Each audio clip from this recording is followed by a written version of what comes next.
Hello everyone, आप सभी का बहुत बहुत स्वागत है हमारे यूट्यूब चैनल अपना सफ़र 786 में। आज हम जो टैरो कार्ड रीडिंग कर रहे हैं इसमें देखेंगे राइट नाउ आपके पर्सन की करंट फीलिंग्स और करंट एनर्जी उनकी क्या है आपको लेकर। क्या कोई एक्शन ले सकते हैं वो आपके लिए, किस एनर्जी में है, क्या कुछ सोच रहे हैं ये पर्सन राइट नाउ आपके बारे में, यही सब देखने की कोशिश करेंगे। ओके व्यूअर्स, ये रीडिंग जनरल है, कलेक्टिव लेवल पर है, टाइमलेस रीडिंग है और जेंडर स्पेसिफिक नहीं है, इसलिए मेल फीमेल मैरिड अनमैरिड सब इस रीडिंग को देख सकते हैं और ये रीडिंग किसी के लिए भी देखी जा सकती है। और जिस किसी के लिए भी आप इस रीडिंग को देख रहे हैं ना, उस इंसान को रीडिंग के दौरान विजुअलाइज करते रहें और उस इंसान के लिए पॉजिटिव बने रहें। ओके, हमने यहाँ कुछ कार्ड्स निकाल लिए हैं आपके लिए और जो बॉटम से हमारे पास कार्ड आया है वो आया है पास्ट लाइफ्स एंड बाकी सारे कार्ड्स हैं adventure, going with the flow, the master and thunder bolt. तो यहाँ पर एक ऐसे पर्सन की एनर्जी है जो पर्सन ना, उसको पास्ट में ऐसा लगता है कि जैसे कि ना हार गया है बिल्कुल ज़िंदगी से, जैसे कि उसका ना मन उजाड़ सा हो गया था। वो अपनी ज़िंदगी को लेकर और इस लव लाइफ को लेकर ना काफ़ी डिसअपॉइंटेड था। हो सकता है इस पर्सन का किसी ने पास्ट में बहुत बुरी तरह से दिल तोड़ा हो, तो ये पर्सन उसकी यादों से निकल ही नहीं पा रहा था। और उसी दौरान इस पर्सन से आपकी मुलाकात हुई। जब इस पर्सन ने आपको देखा ना, तो इसके मन में एक उम्मीद जगी, एक होप सी इस पर्सन में आ गई थी आपसे मिलके। इसको ऐसा लगने लगा था कि आप इसके अच्छे फ्रेंड बन सकते हैं। तो स्टार्टिंग जो हुई थी ना आपकी इस लव लाइफ की, ये दोस्ती से हुई होगी। तो आपसे मिलके इस पर्सन को बहुत अच्छा लगा और ये आपके साथ बहुत हैप्पी भी रहने लगा और एक एडवेंचरस लाइफ के ख्वाब देखने लगा था ये पर्सन। बट धीरे धीरे जैसे जैसे आपका रिलेशनशिप आगे बढ़ता गया ना, इस पर्सन में कुछ अहंकार, कुछ ईगो और कुछ घमंड आने लग गया। और जैसे जैसे ये पर्सन आपको जानता गया ना, तो ये पर्सन आपको फॉर ग्रांटेड लेने लगा। इस पर्सन को ऐसा लगा कि आप तो अपनी ज़िंदगी के मास्टर हैं। आप इस पर्सन को कहीं ना बहुत ज़्यादा सपोर्ट कर रहे थे, बहुत ज़्यादा केयर कर रहे थे इस पर्सन की, बहुत ज़्यादा लविंग एनर्जी में थे आप। और इसी का फ़ायदा इस पर्सन ने उठाया है। और हो सकता है पास में जो इसका ब्रेकअप हुआ था ना, इन्हीं रीजंस को लेकर हुआ हो, इसके ईगो, इसके घमंड की वजह से हुआ हो। तो जो कुछ भी इस पर्सन की लाइफ में हुआ था ना, वो एक तरह से देखा जाए तो सही ही था, क्योंकि जब आपके जैसा एक प्यारा पर्सन इस पर्सन को मिला, तब इस पर्सन ने आपकी भी कदर नहीं की। और यहाँ पर आप दोनों के बीच ये टावर मोमेंट आया है, आप दोनों सेपरेट हो चुके हैं। और इस पर्सन की वजह से ही ये सारी चीज़ें, क्योंकि इस पर्सन में ईगो और घमंड इस कदर है ना, ये पर्सन अपने आगे किसी की चलने नहीं देता है। कितना भी नेगेटिव क्यों ना हो, कितना भी ये अंदर से टूटा हुआ क्यों ना हो, कितना भी हारा हुआ क्यों ना हो, बट ये दिखाता यही है कि ये बहुत स्ट्रांग है, ये लाइफ में बहुत कुछ कर सकता है। इस पर्सन की बातें ज़्यादा हैं, काम बहुत कम है। ये एक्शन लेने के मामले में भी काफ़ी स्लो है। ये पर्सन चाहता तो है कि अपनी लाइफ को स्मूथली लेकर के चले, अपनी लाइफ को स्मूथली लेकर के चले, बट यहाँ पर इसका ईगो और इसका घमंड ना हर रिलेशनशिप की प्रॉब्लम्स बनता है। और आपके इसके रिलेशनशिप की भी यही प्रॉब्लम है।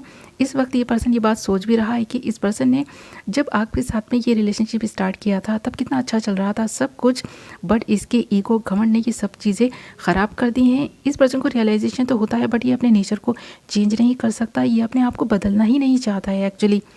और इस पर्सन के साथ में आपका पास्ट लाइफ कनेक्शन भी हो सकता है, ये आपको भी फील होता है और आपके पर्सन को भी फील होता है, क्योंकि हमारे पास पास्ट लाइफ्स है।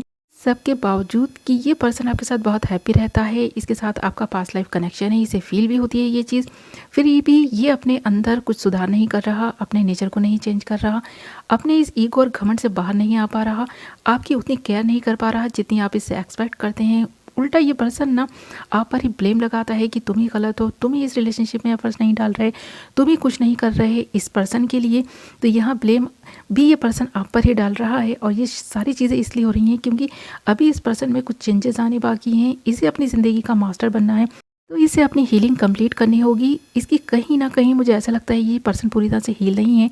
इसके मन पर इसका कंट्रोल नहीं है, इसके माइंड पर इसका कंट्रोल नहीं है। ये गुस्से में आकर के आउट ऑफ कंट्रोल हो जाते हैं और बहुत सारी ऐसी चीज़ें कर बैठते हैं जो किसी भी रिलेशनशिप के लिए सही नहीं है, मुनासिब नहीं है। तो यहाँ पर ये सारी चीज़ें मैं देख पा रही हूँ। तो ये पर्सन इस वक्त भी ये सोच रहा है, जब आपके साथ ये रिलेशनशिप में आया था तो कितनी एडवेंचरस से भरी हुई लाइफ हो गई थी इसकी। ये अपने गम भूलने लग गया था और उन गमों को भूलने के चक्कर में ही ना ये आपको भी भुला बैठा है, ऐसा लगता है। यहाँ पर जितना भी आपने इसको सपोर्ट किया, इसने आपको गलत ही लिया, ऐसा लग रहा है मुझे। आपसे कुछ ज़्यादा ही एक्सपेक्ट करने लगा कि आप और ज़्यादा इसके लिए करें, और ज़्यादा करें, और ज़्यादा केयर करें, और ज़्यादा प्यार करें। तो ये जो और ज़्यादा के चक्कर में ना इसने आपसे ब्रेकअप कर लिया है।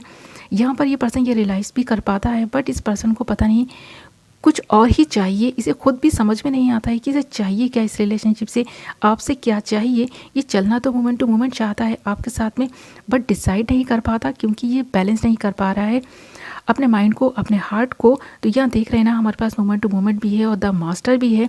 जब ये पर्सन अपनी हीलिंग को कंप्लीट करेगा तब आपके इस रिलेशनशिप में कुछ एफर्ट्स डालेगा, आपके लिए कुछ एक्शन लेगा। अभी तो आप दोनों नो कॉन्टैक्ट सिचुएशन में बने हुए हैं। यहाँ पर थंडरबोल्ट इस बात को इंडिकेट भी कर रहा है, बट यहाँ पर आप दोनों का रिलेशनशिप तब सही हो सकता है जब ये पर्सन आपको कुछ समझना स्टार्ट करेगा, यानी कि आपकी वैल्यू को समझेगा, आपके प्यार को समझेगा। और अभी ये इस कंडीशन में मुझे नहीं लगता कि है कि ये आपकी वैल्यू को या आपके प्यार को समझ पा रहा है। ये पर्सन सिर्फ और सिर्फ अपने बारे में सेल्फिश होकर सोच रहा है। इस पर्सन को बहुत नॉलेज है हर चीज़ की, उसके बावजूद भी ये पर्सन ना आपके प्यार को इग्नोर कर रहा है। यहाँ पर ये पर्सन ना, मुझे ऐसा लगता है कि बहुत कुछ पाना चाहता है अपने जीवन में, अपनी ज़िंदगी का मास्टर बनना चाहता है, बट तब तक ये वो सब कुछ हासिल नहीं कर सकता जब तक ये अपनी हीलिंग को कंप्लीट नहीं करेगा। ये चीज़ इस पर्सन को भी कहीं ना कहीं पता है, इसलिए इस पर्सन ने आपसे डिस्टेंस बनाया है, आपसे दूरी बनाई है। ये सोचता है आपके बारे में, इस रिलेशनशिप के बारे में सोचता है, पास में आपके साथ जो इसने अच्छे पल बिताए हैं उनके बारे में सोचता है, आपके लिए कुछ करने का भी सोचता है, बट करते करते भी रुक जाता है क्योंकि ये पर्सन थोड़ा सा सेल्फिश होकर अभी भी सोच रहा है इस रिलेशनशिप को लेकर। काफ़ी सेल्फिश बना हुआ है ये पर्सन, क्योंकि ये पर्सन कुछ हद तक ना जो पास्ट में इसके साथ हुआ था उन सारी चीज़ों से डरा हुआ है। और ये पर्सन डरता है कि कहीं दोबारा से ऐसा ही कुछ इसके साथ ना हो, तो इसलिए अपने इमोशंस को ये कंट्रोल करके रखता है। और आपसे इस पर्सन ने दूरी बना ली है क्योंकि अपने इमोशन से, अपनी फीलिंग से कहीं ना कहीं भाग रहा है। ओके व्यूअर्स, तो इस वक्त ये पर्सन यही सब सोच रहा है, या तो कर रहा है आपको मिस भी बहुत कर रहा है, आपके लिए प्यार भी बहुत फील करता है, कभी ना कभी आपके लिए एक्शन लेने के लिए भी सोचता है कि कभी ना कभी फ्यूचर में ये आपके लिए कुछ करेगा, इस रिलेशनशिप के लिए कुछ करेगा, बट अभी ये अपने लिए कुछ करना चाहता है, अपने बारे में ही ज़्यादा सोच रहा है। ओके व्यूअर्स, तो राइट नाउ की आपके पर्सन की करंट फीलिंग्स और करंट एनर्जी यही है। ये एक्शन का सोच तो रहे हैं बट राइट नाउ अभी नहीं ले पाएंगे ये एक्शन, ऐसा मुझे लग रहा है। ओके, तो ये थी आपकी रीडिंग। आई होप आपको पसंद आई होगी, कुछ तो क्लैरिटी मिली होगी, और कितना रेजोनेट की है मुझे कमेंट करिए ज़रूर बताएं। मैं मिलती हूँ एक नई वीडियो के साथ, तब तक अपना ख्याल रखें, अपनों का